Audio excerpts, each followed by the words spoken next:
I walked through the empty cathedral, stopped, turned, looked back inside the two-story church at the two sets of rows of seats, each row with kneeler pads for everyone to pray and slats behind each row to hold the psalm books. Then looked at the back, at the preaching wall, stepped up, walked to the back wall, looked at that 20-foot-tall mural of Jesus. Good thing they painted him so tall, you know, so everyone can see him on both floors, even in the back rows. I mean, you need a big sign to remind you why you're giving up your Sundays. Good thing they painted him so tall, more ominous, more glorious. Because when you make Jesus look that tall, it's easy to make him more believable that way.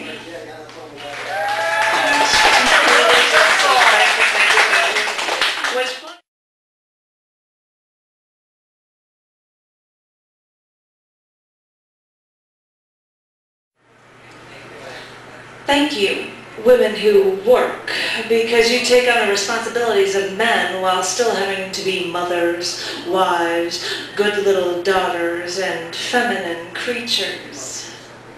Thank you, women who work, because you're the ones that we can blame when the family falls apart. Thank you, women who work, because you make a point to do more than your fair share, even though no man would do the same for you. Thank you, women who work, for you know you have to prove yourselves over and over and over again, and it still isn't enough. So keep up the good work, ladies. Thanks. That would be a drink.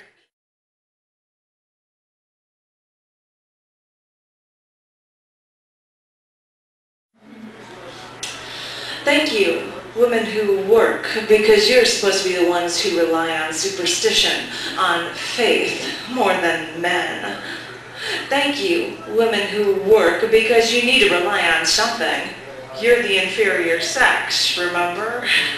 Rely on men or rely on religion. Either way, we'll make you dependent.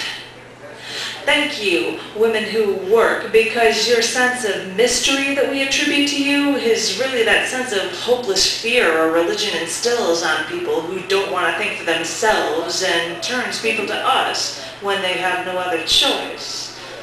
Thank you, women who work. With your influence, we can get rid of this reason thing altogether. Thanks.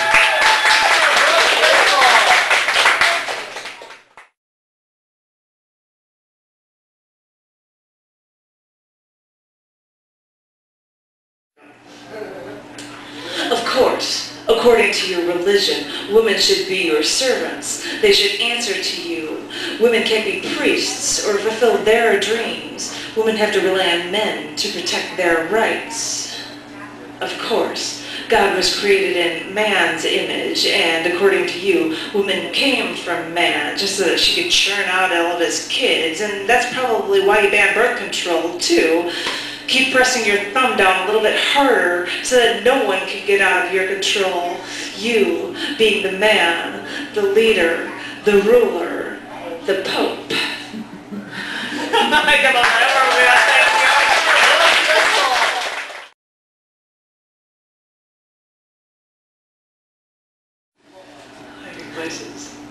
I met a man once who told me that he prayed to God every night. Now, I know better. I know he was no Christian, maybe born one, maybe baptized, but I knew he had notches on his bedpost. So I asked him if he could justify being a Christian and having sex before marriage.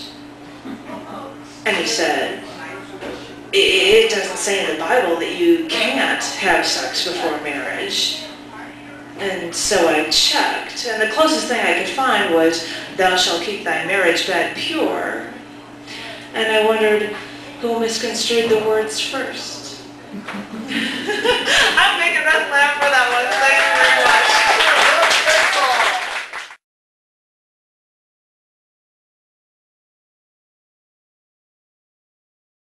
Start with the same quote from a letter to women from His Holiness himself, Pope John Paul II. The quote is, "We need only think of how the gift of motherhood is often penalized rather than rewarded, even though humanity owes its very survival to this gift. Certainly, much remains to be done to prevent discrimination against those who have chosen to be wives and mothers." This is part 1. He started in on me again last night. He had too much to drink and came home drunk and started yelling at me. He got home at 10:30 but wanted to know why his dinner wasn't warm, and he wanted to wake up the kids and play with them. But I told him it was a school night and that they needed a full night of rest. I swear, I can't tell anyone this. I have to keep telling everyone that I fell down the stairs and that I burned myself when I was cooking dinner and I tripped over one of the toys from the kids. They were from a vase from a bookshelf that I was cleaning fell and hit me in the face. I've come up with a lot of excuses, I know, but what would the kids do if I lost him? How could I work and take care of them? How could they be able to go to college? I know I keep making up excuses, but I have to, for the kids.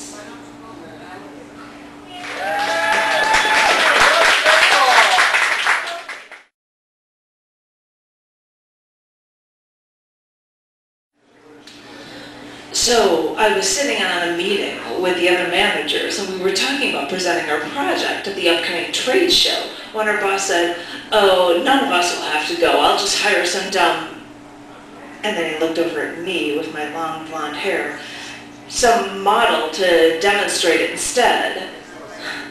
And this is the same guy who has a photo in his office of a woman in a negligee grabbing her crotch. I mean, it's not even a tasteful photo. I wonder what it would think if he came into my office and there was a Playgirl magazine sitting on my desk.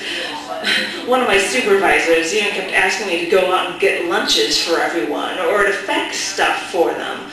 I finally had to tell him that I said, "Wait, why don't you ask John? He's been here less than me. You could ask him to do it." But he never did. I look around and I think, I'm the only woman here. Why is that?